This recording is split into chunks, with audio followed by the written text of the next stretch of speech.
This is a public affairs forum sponsored by the First Unitarian Universalist Church of Austin, Texas. My name is Luther Elmore. Most Sundays we hold these public affairs forums here at our church site, 4700 Grover Avenue in North Central Austin.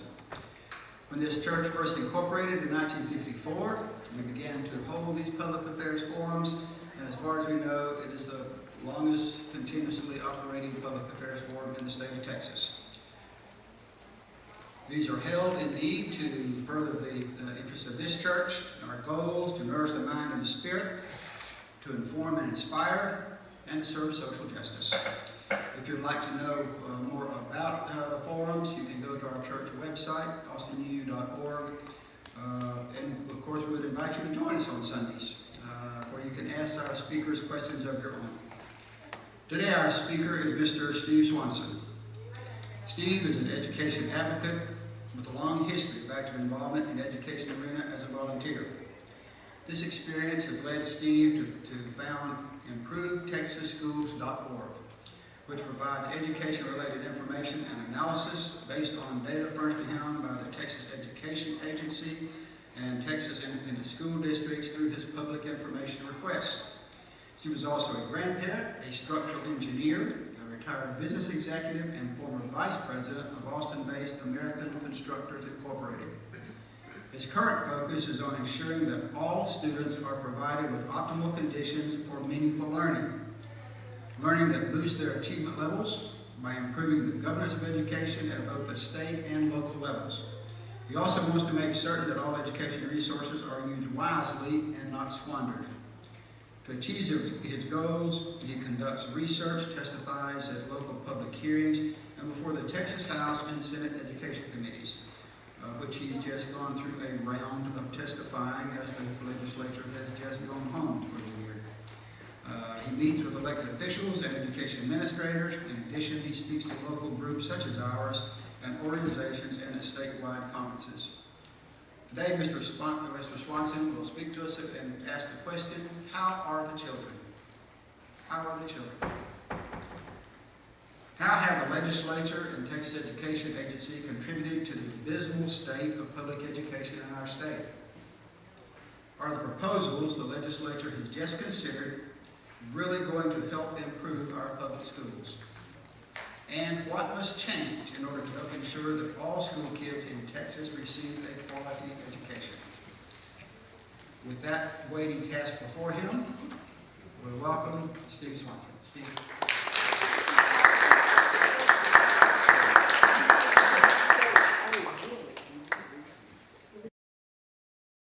Well, thank you. Oh, you don't have to get too close. Thank you for the opportunity to be here and for you guys staying and spending some time. This title was given to me last week in this church. If I had had these words 7, 8, 9, 10 years ago, those words would have never left whatever presentation or opportunity I've had. So I was here. Bayer was standing right here, and he started in the context of sharing a message, said we need to ask, how are the children? And until we do that. Before I go too far, how many teachers, former teachers? Yay, thank you. First of all, thank you very much. Parents, any parents still? Oh, nice, yes. Any administrators, principals, TEA people? Any students? Did the students get it? Okay. And taxpayers. I'm a grandparent, and so this is enhanced 2 years. I'm a young grandparent. Old grandparent with a young grandchild. So if we ponder that question, we all have, I can tell, we all have some sense of that answer. Let's go back to the question. We all have a sense of that answer, I'm guessing. And lo and behold, 3 or 4 days ago on the internet, I'm giving these answers.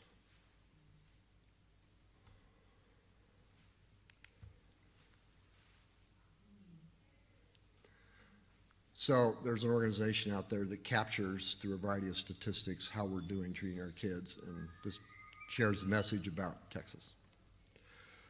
So what we're going to talk about today is opportunities. We have opportunities. There's things we can do, and there's things you're probably already doing. And then I'm going to cast light on what Luther was sharing about the legislature and the state government.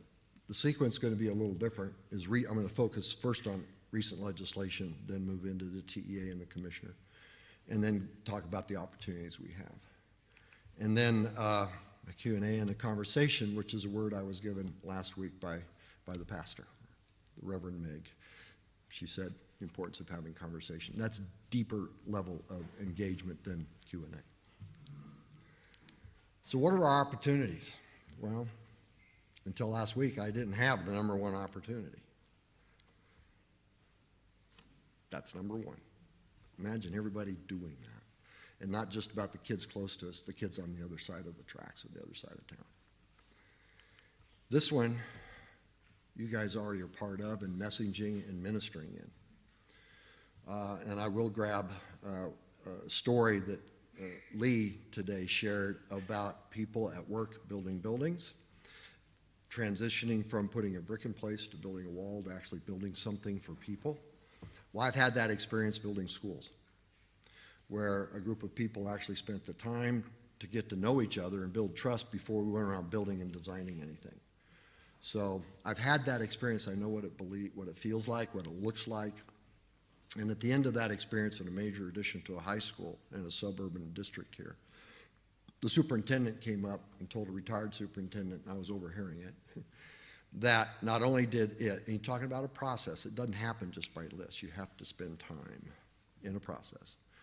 He said it had a positive impact on the students, teachers, and parents, and my jaw dropped because I had no clue. I was overseeing the construction and the design, but it influenced people in the building because the people building and designing the building were influenced in a way that caused them to actually get along and behave and be part of problem solving. Voting. That's what hopefully you'll leave today, how important the vote is, but more importantly, to ensure you know who you're voting for and that they know their responsibilities. And then, even more important is after people are in office, is anybody asking them, are you doing your job? And that's where the public information request comes in. That's my experience. I started about 10 years ago. I had no clue about what I'd discovered. I'm just going to cast a brief light on the importance of open governance in our life and the importance of your opportunity to ask for documentation showing you that somebody's doing their job and getting it.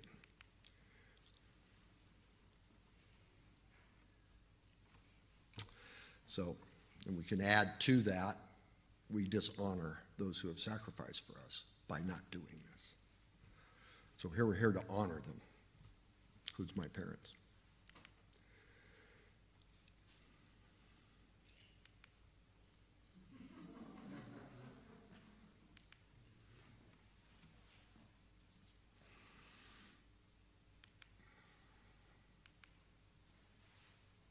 So governing, I've discovered, is our root opportunity. Later on, we'll hear people talk about playing games in government. That's the reason this is in here. It's not a game. We have laws and statutes that are profound about helping us work together for our kids.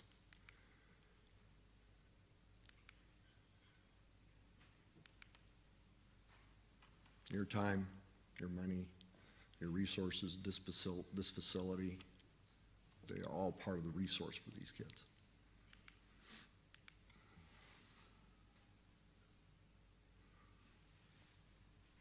A lot of conversation, recent legislation around school funding. If you watch the news, they talk about it. This is a statement from a retired district court judge who issued the opinion on the school finance lawsuit back in 2014 or 15 that the finance system was unconstitutional. But he retired and he went out in the community and he said this, and that's his slide.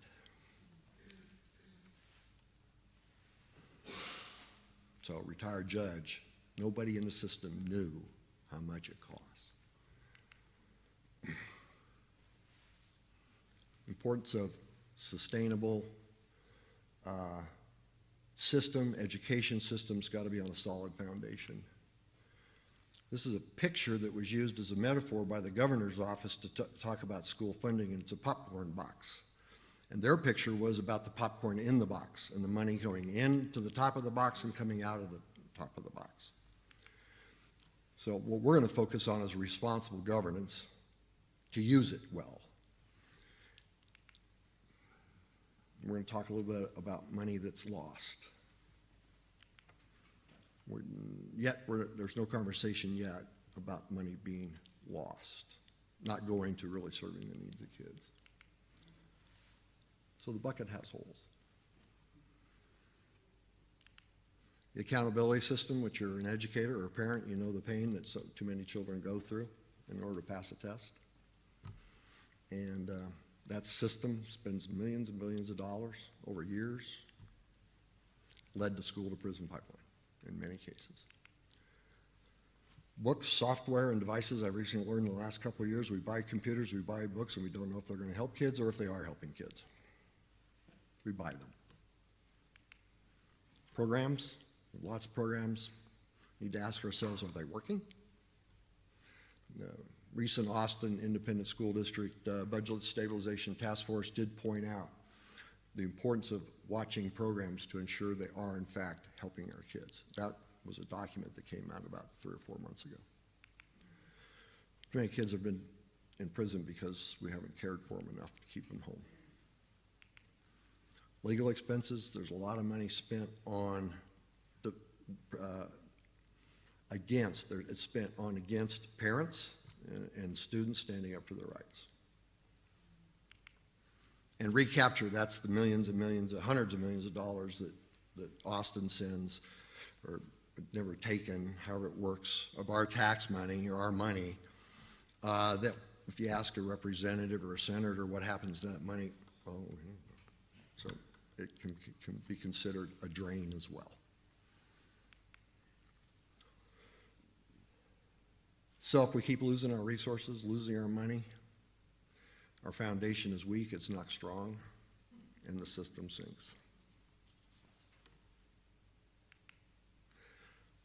And this is an opportunity to listen to somebody else speak a little bit.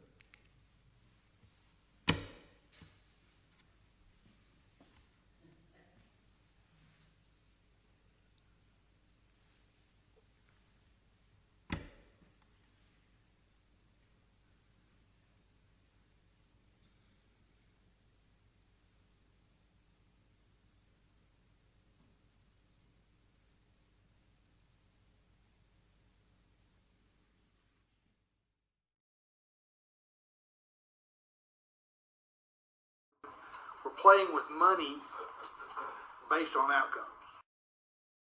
We're hoping that it all just works out in the ether in about 5 years.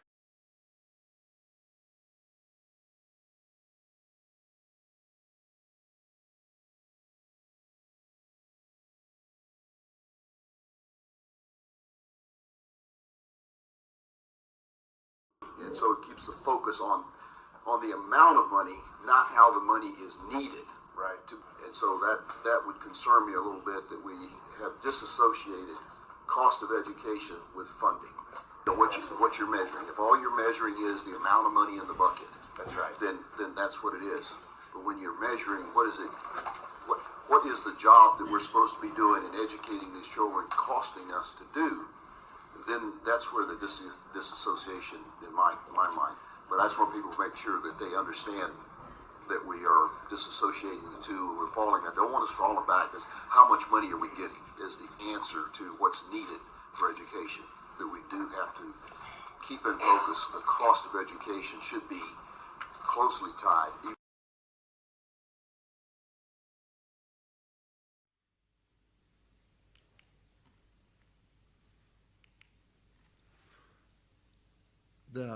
Spending time up there, I've learned about how the process unfolds for making new laws. And we rate the schools and we rate their kids. and we punish the kids that get low ratings, low test scores.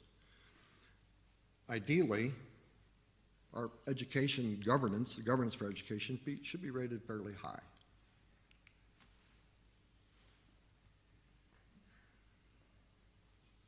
Why? Well, there's an opportunity for being law-informed during the lawmaking process. And there's a report we've come out with that's been handed to the House and the Senate and to the governor and the lieutenant governor and speaker. It's April 20th. There'll be a new one that describes the laws, the bills, and whether they're redundant or not, and whether they've assessed the Commissioner of Education or not. So we're doing reports. The process, before you write a law, before you write a new law or a bill, do you know the existing ones? Pretty simple stuff. And do you know if the Commissioner and TEA, can you actually see that they're fulfilling their responsibilities?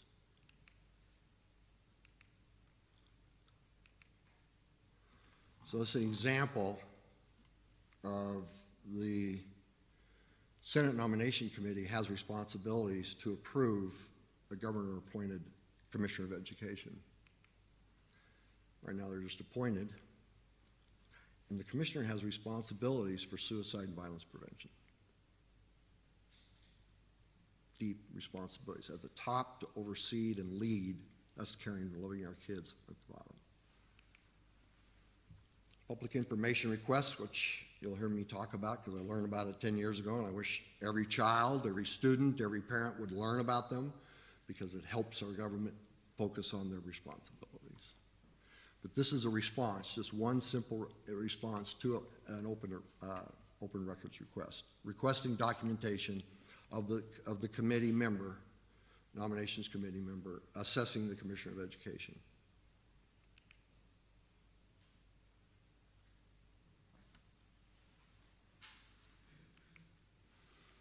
So our next question, how's the state government in this case contributing?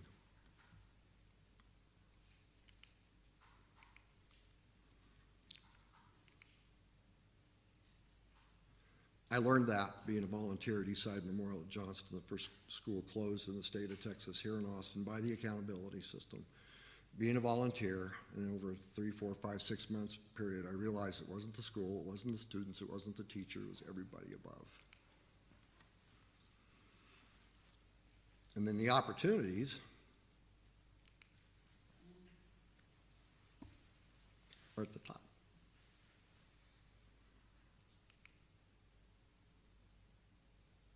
Why are they the problem? Just talked about lawmaking. Laws are made redundant.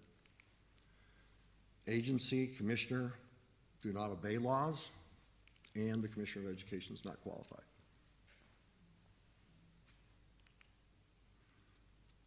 Here's some examples. Bills have been written in the last 2 or 3 sessions for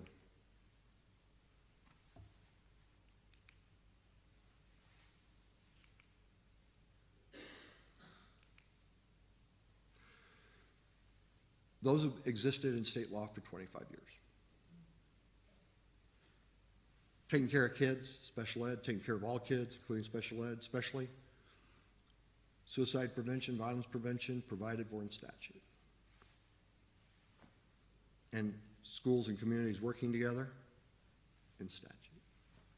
The finance bills, we desperately needed to fix the finance system, but not at the expense of not knowing if we're doing or following our responsibilities to know the cost, which is what Senator Hall spoke to. And we're not assessing the commissioner. 2 criteria. Existing law, commissioner assessed. Right now, neither of those are happening. This came out of a presentation at the Senate and the House to describe what I've learned. We have 4 streams of law. Accountability system, we follow. Close schools, harm kids with traumatizing tests. We have a school finance system that we're now just getting around to thinking we need to fix, but we've been following the old system. But the streams of law for serving and saving children and making effective use of our money and resources, time and lives aren't followed.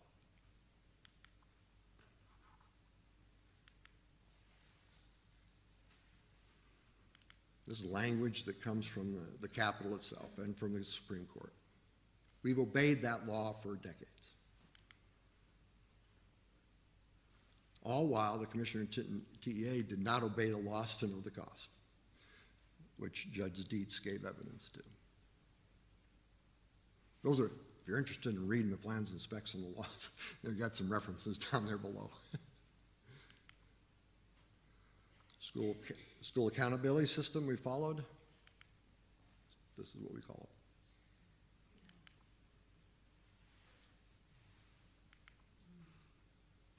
These are laws we've had for 25 years.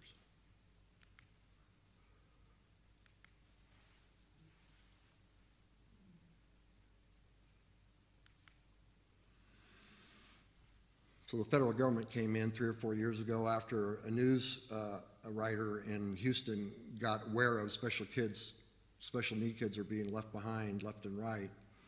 Took a newspaper person to write a bunch of articles to then get people interested in the federal government coming in over 2 or 3 years, and this is their final statement. We violated law.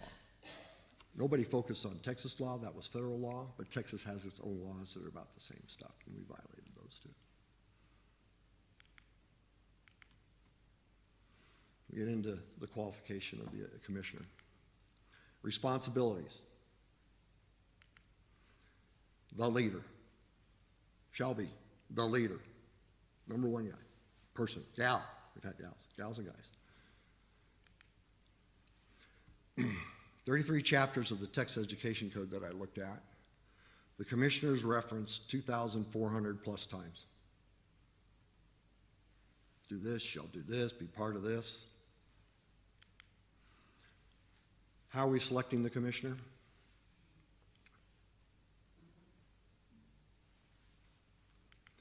And what are the qualifications of the commissioner?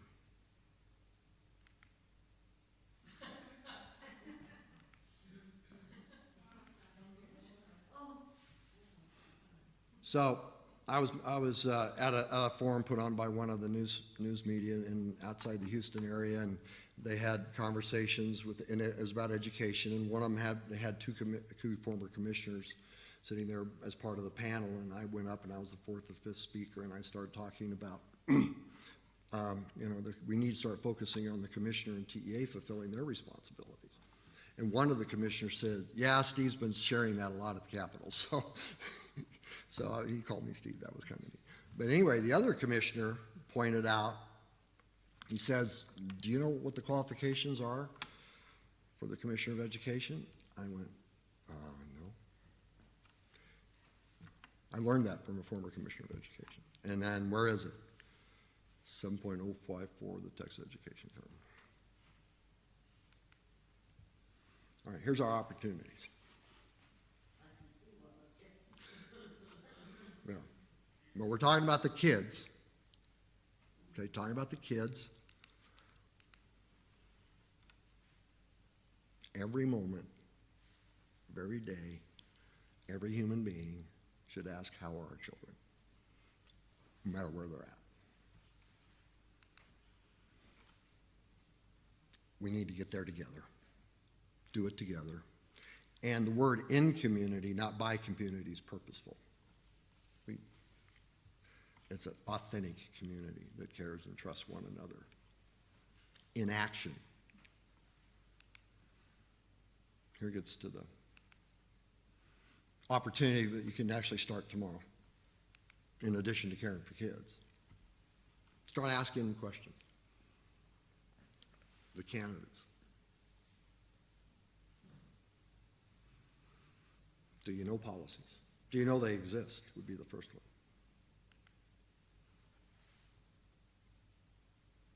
We help them be followed. And one I've actually been a little inspired by a couple of our local school board members who a year and a half or so ago actually gave voice that we should say no to the state accountability system and take care of our kids. We can do it. We haven't done that yet, but we should encourage them to say no to the state. And the opportunity to say no is the state's not doing its job to help our kids. Help us help our kids. And regularly ask, how's the school board? How are the children? How is the school board? And not just ask. We've got to learn to seek authentic answers. They're not learning if we don't ask them, and they're not learning how to answer if we don't ask them to answer. The big one is, are they holding the state responsible? It takes courage to do that, those above you. Your tool that I discovered is the opportunity to ask them for documentations demonstrating they're doing their job, called public information request. Without that, there is no hope for the notion of democracy. There's no hope to honor my mom and dad and the sacrifice millions have made for us to even have this conversation. And not just talk. Show me. Show me. I didn't add the word conversation there, so I just got it into the first slide. So that's where we're at. An opportunity to, I don't think I've taken too much time yet, so well, your thoughts, your questions? If you have questions, just please hold up your hand and I'll come around. Please wait till I get there so you can use the mic, and so your question can, and Steve's response can be recorded. Given my obvious limitations, how can I help? How can I get involved? You can ask others to help. Anytime you're here, that's a help. You're sitting with people. You can ask. You can be present. Whatever your opportunities are to be with others, let them know. If they're voters, let them know that they're school board candidates have responsibilities to do things in community for caring for our kids. In policy. It is common sense, but it has to come from here and here. So wherever you're at, I'm not going to identify you as limited. I'm going to say you were the first one to ask a question, so keep going. Steve, the legislature recently passed caps on the ability to raise taxes, property taxes. I know that's impacting cities. Is that also impacting school districts? And so in the future, will there be limitations on how much school districts can raise their taxes in spite of the fact that they might have rapidly increasing student populations? So the funding question versus the cost question. Where does the money come from? What are we doing with the money? I've actually advertised that we have another source of funding. The money we're getting now, we're not wasting it. And so the tax, I actually believe the real resource for caring for our kids is our hearts and our relationships and working with one another. Then we require funding in order to support those who are creating a living out of that and the resources necessary to support that. So when it comes to my property tax, I've been somewhat rebellious when I started to hear 4 or 5 years ago that it wasn't $200 million that was being taken. It was $400, $500, $600, $700, $800 million being taken or kept. Now, I believe that other school districts need resources, and I believe we have lots of resources. I am not against sharing, but I am against money going someplace and I don't have a clue whether it's helping kids or not. So when you get into the tax thing, they commingled it to probably an environment where they actually talk about $11 million but $6 million of that is for education. The other $5 million of that is for tax relief. But both of those require, without responsible governance, we'll be back here again. We'll be talking about taxes and we're talking about getting more money. But what we need to be talking about is how are our children and what are the responsibilities that we have governing in order to support those children, and then ask the task question. I've been on a variety of community boards, Community Action Network Board, now it's Achievement Board, the Workforce Development Board, joint subcommittee, 4 or 5 task forces under the city, county, school district. I've spent a lot of time there. My time was wasted. We weren't solving problems. So the tax question is valid and important, and taxpayers need to have some hope that it's not going to go up every year. That's true. What we need to have is, as taxpayers, ask ourselves, how can we help the children? Well, for instance, one issue that I know the legislature tried to deal with this idea of recapture and sending the money to various school districts. However, as I recall, there was a school district in South Texas that was awash in money. And so what it did was go out and buy a golf course. And they're now operating a golf course for revenue for the school district. What are we as taxpayers to do when our local school boards make such decisions? Good point. That's a good question. And the responsibility of the school board that we elect is to know the money that we're going to be used to do whatever we're going to do for kids, not for golf courses, for kids, and know if it's working for kids. That's not being done. That's not only done in the world you're talking about, it's not being done in our books and digital learning world. They're just spending money. I know this through research. And so the reason for the presentation today is encourage you to encourage others that when we're electing local officials to be our school board members, ask them, do you know existing policies for not throwing money away, for actually helping our kids and knowing we're doing it? Right now they don't, because nobody's asking them. And I learned about all this. It took 5, 6, 7, 8, 9 years, something like that, to learn all this, and experiences in the East Side with kids.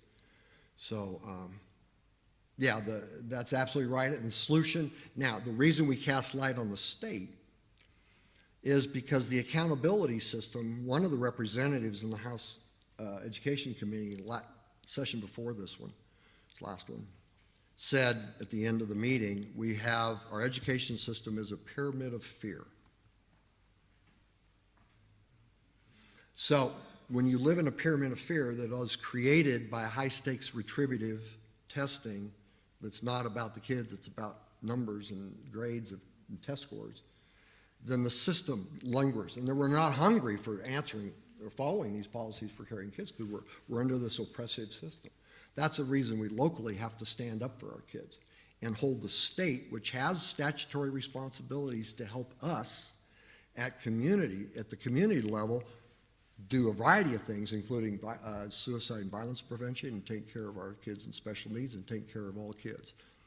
We actually have laws that say you're supposed to know what the needs of your children are other than testing. We have laws that say that. The state also has responsibilities to provide us, they call them campus intervention teams.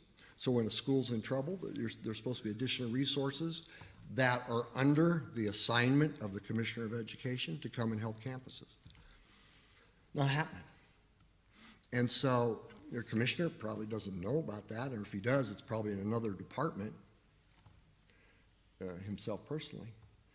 There has been a little spark of hope for me in TEA, and I'll go ahead and publicly say that 2 years ago, the individual who is responsible for governance actually started something called Lone Star Training, Lone Star Governance Training, which I've actually spoken to the House and the Senate about, that they ought to take. Because the whole training is bringing adults together, typically 3 or 4 boards. I've observed it a couple times. And over a 2-day period, interact with them in a conversation, interact with them, and to cast light on why are they at the board, for themselves or for the kids. You don't just ask them, but the people who facilitated this were gifted at the facilitation. The mantra was, student outcomes do not change until adult behaviors change. When I've experienced that a couple times in my communities, building of buildings, and a couple other experiences here in Austin, where adult behavior shifted and miracles started happening. One was the superintendent saying it had a positive impact on students and kids at this major addition to a high school. I went, whoa, changed my life, actually. It's no longer about the brick and mortar and the schedule and the quality of the building. It's about the quality of the lives of these kids. Hold on just one second.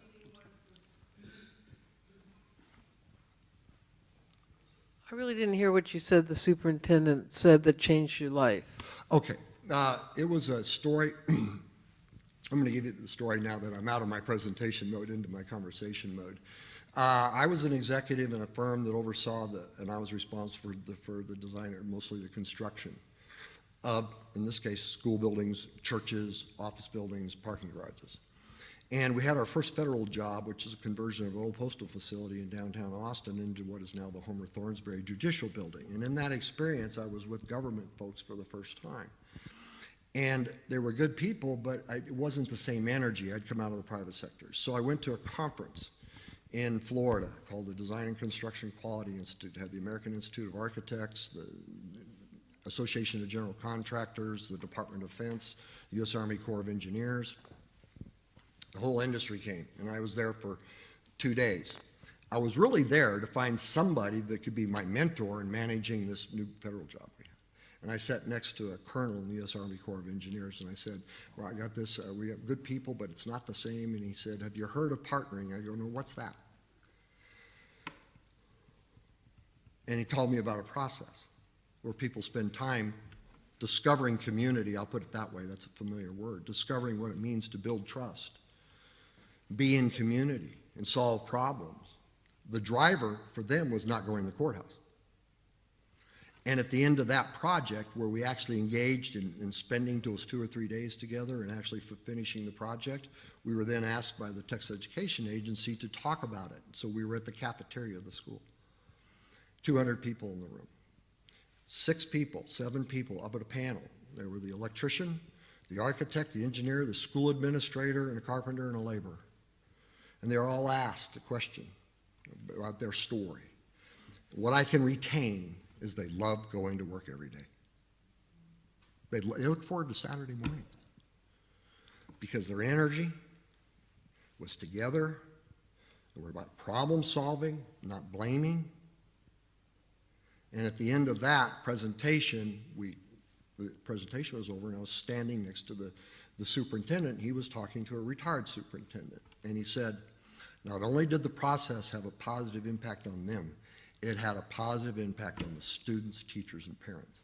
And in my position, I was never in the building while it was going on. I was just with the people building the building. But he from up here saw and understood that. And I became active in the school district and the stuff they were doing. So that's a story that I have, and I have a couple other church-related stories that have the same driver, being honest and vulnerable with one another in order to respect and care for one another, doing something, not just being, but doing something. Did that help? Yes, I have a follow-up. Okay. I don't know how long you've lived in Austin, but I've been here since '78. And one thing that really made a big impression on me was Suzanne Amonza and Poder, people for the environment, yeah, resource, whatever, for the protect. Anyway, they basically got 6 gas stations shut down in East Austin. Chevron, Exxon, Texaco, I can't even remember them all, because of the health problems that they were causing. And the reason I mentioned that, and that made such a big impression on me, is that it was like, you know, David and Goliath, right? And David won on that one. Well, that's what we need for getting rid of this testing system that's costing millions and billions and doing very little for the kids. I think we all need to look at ourselves as the little David that needs to get involved with this issue. And I'll tell you honestly, I'm not a teacher in the schools. I teach at ACC. Okay. And what I teach math, and I also teach psychology. And what's really impressive or striking is how much people come out of the public schools not knowing how to deal with fractions or basic skills. So we really need to prevail upon the system to get rid of all that and really, like you say, do what's good for the kids. So, thank you, and yes. And Susan and I have spent time together. She's actually acknowledged me and a friend of mine for our work in schools. And I'll get emotional if I keep telling that story. So, but that's what this is about. You're a David as a voter to encourage your elected school board member to be a David as your representative. That's what this is about. And the more people, and the foundation for this for me is that we're working with something that's written. What was being overcome there is the existence of the abusive nature in East Austin with these oil tankers and all that over decades, and it took that kind of community energy to have it removed. Well, right now, I don't know if there's anything in law that would have guided that other than Suzanne's energy, but we have laws to do what you're talking about. The main David is supposed to be your school board member. The first person to say no to the accountability system is to be your school board member. I have videotapes from March of last year of 2 school board members in a workshop talking about how well kids are doing. And I've got videos of lots of them in that session. But a couple of them said, you know, we have to just say no to the state. We have to say no. We can take care of our kids. So what that is that's David and Goliath. And in order for them to be Davids, they need a lot of Davids around them. And so the more Davids we have, oh, I love this metaphor, the more Davids we have around our elected officials, the more inclined they're to be a David. And we're not asking for the state to stop. What we're asking the state to do is start following laws that they're responsible for nurturing and providing school boards, superintendents, community members, teachers, training and technical skills, and working together as a community to understand and solve the needs of kids, and not allow testing to traumatize a child. They're responsible for that. Now, that law was in 1995. Columbine happened in 1999. Santa Fe happened 2 years ago or so. Texas has had laws for suicide prevention and taking care of kids that I've seen and that I reference for 25 years, going on 30. But they don't have to look at them because nobody's asking them to. And so they live in this world of playing the political game as opposed to being responsible in governing. And Kirk Watson, Senator Watson, I wish he could have been there because it went on a long time. But he definitely has a gift of being with people, saying hard things and getting them to have a little humor behind it. I don't have that gift. He does. But the hard things that he was talking about, playing with money in the context of outcomes, and the trend, what he was talking about when he says hope it all works out in the ether, had to do with school districts who were not going to, because the formulas weren't going to get as much money as they would before, and there's a grant period, a period of time that they are going to get enough money. But then that period of time we're going to discover if it works out. So that Kirk has that ability. I haven't had a chance, haven't had a chance to meet with him, but I've tried. But there are other senators up there I have had a chance to meet with that have helped me with this, and representatives. But everybody needs to be a David. And get their school board member to be a David based upon law, not just based upon rebellion, based upon justice. Thank you for being here. A couple of things I'm curious about.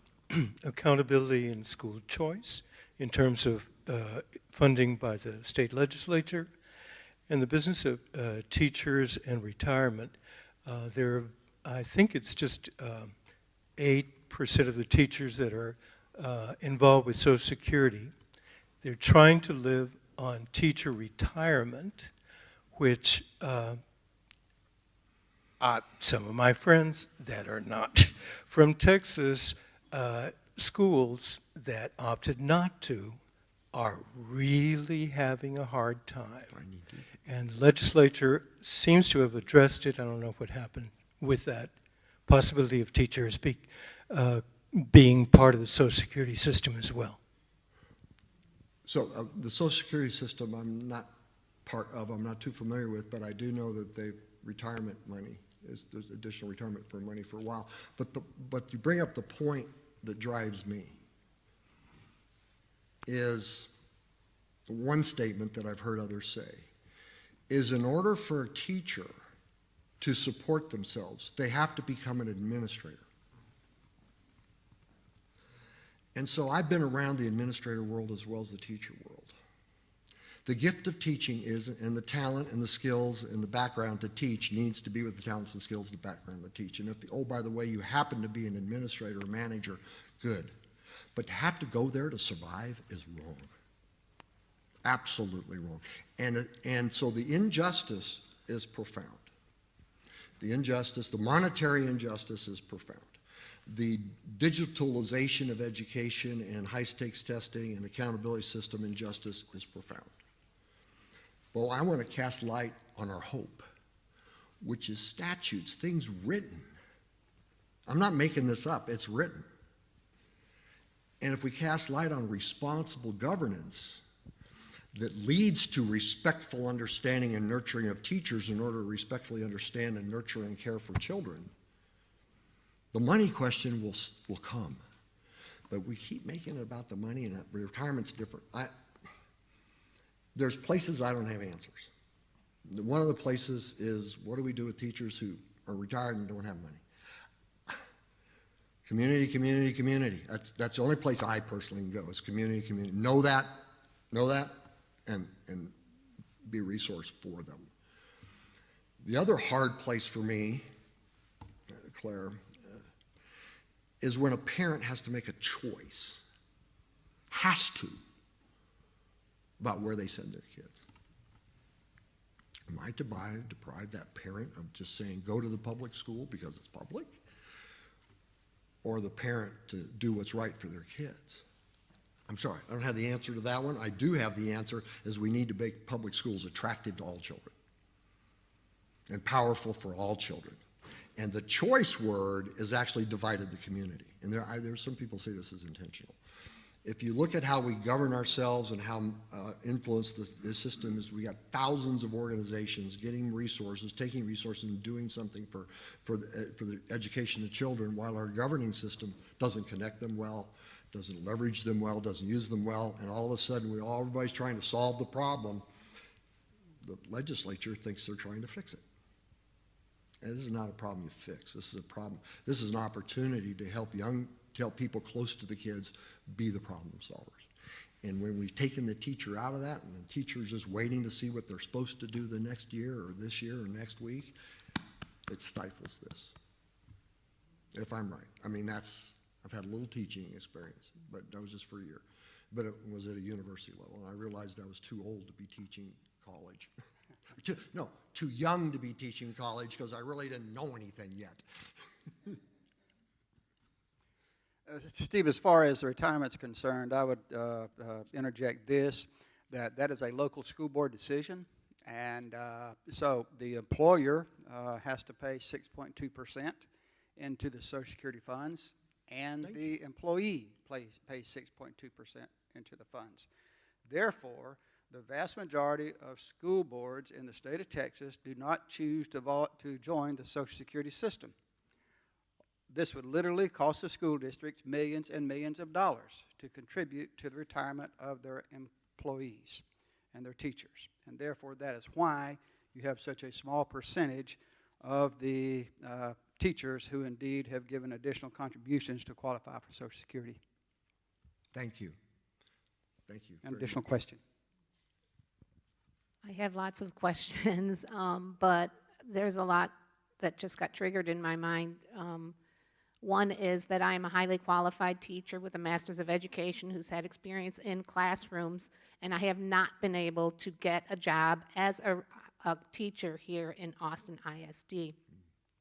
I am a TA, which is, a good honor, but it is not an affordable living.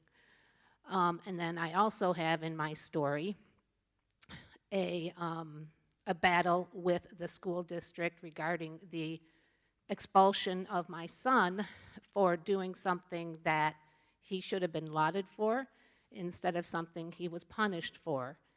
And I don't want this to be about me, but I want to say that the system had failed him, and it was his home school, and they immediately brought in the police, and the police knew less than the administrators did about what he was doing, and he got, long story short, we had to homeschool him for a semester, and he is back in his home school where he wants to be. And the question is, I'm trying to tie together these different things. And the question is, I agree that we need to hold the school boards accountable. And I hope that there are laws that, well, first of all, I'm glad there's laws about suicide and violence prevention. And I hope that we can connect the dots, or they can connect the dots as the Davids, that this is related to the school testing system. That's Absolutely. one thing. Absolutely. And so we need to keep pressuring them. We need to keep pressuring them. We need to keep pressuring them. We also need to pressure them with accountability for restorative justice programs. Mm-hmm. And I've spoken up at school board meetings about this. And they have some things about it. They have some laws in place about it. They kind of gave me a really, vague answer about, oh, well, yeah, maybe. We do have it, blah, blah, blah. But it's not just about having these programs. It's the implementation of these programs.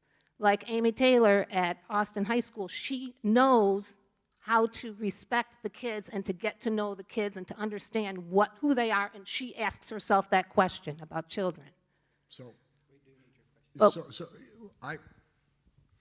I'm driven by everything you guys are sharing.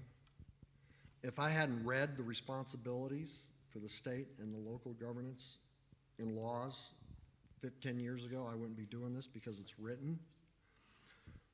So our elected officials, starting at the local level, we have laws to understand and care for kids. We have laws to plan for that and use our resources wisely and effectively to do that. The people who have the oversight responsibility of that locally don't know it or aren't using it. And the administrators, unfortunately, I've discovered in the last couple of years, aren't trained.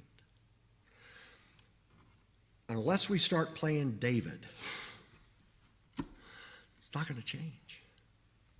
And so the immediate solution, this is a journey. I don't see an immediate solution. The people at the legislature want an immediate solution, so they did it with the school funding and the tax laws, the legislation. But the journey to really nurturing our teachers and taking care of our kids is, in fact, a journey. But it won't start unless people with responsibilities to govern, our school boards and our state legislature and the Commissioner of Education, TA, start seeing their responsibilities. They haven't. They haven't looked at it. So the pain, I've been with it. I share a little of it. The kids and the students and the teachers.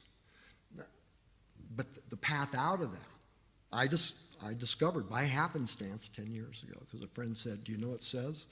And he's an engineer, so we're used to reading the plans and the specs. So I went, yeah, right. And I started reading and reading and reading and reading. So I got books and tons of stuff on law and research demonstrating that we have laws that are profound that we don't follow. And if we, the people, don't want to encourage our elected people to follow them, who do we have to encourage them?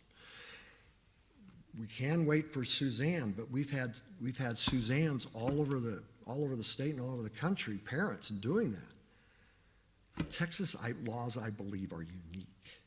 I believe the governance of education laws in the state of Texas are unique. I've looked at a couple other states.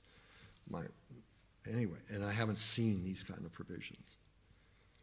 So, dang it, I mean, there's children we don't have anymore that are outside the system, that are incarcerated or someplace that we could have saved 20 years ago. So I live in that on occasion, and you know. Anyway, so the immediate answer to respect, the immediate answer to solving problems is to help our elected officials in this system, help our elected officials know they have a good job to do. They have a good job to do, and not avoid the good job. I don't have the answer. We probably have time for one more short question and answer. I don't know how short this is. A comment first, from my years as a teacher. I agree totally that the testing system is a mess and not very useful to anybody. But my other question is there an organization or a group that you represent that I could get in touch with? Well, I've been a volunteer there's people who support me. I'm not grouped, if you will. I do have the website, Improve Texas Schools. I do have that. And so, but it's not really an organization. What I've learned is we need less organizations and more responsible governance.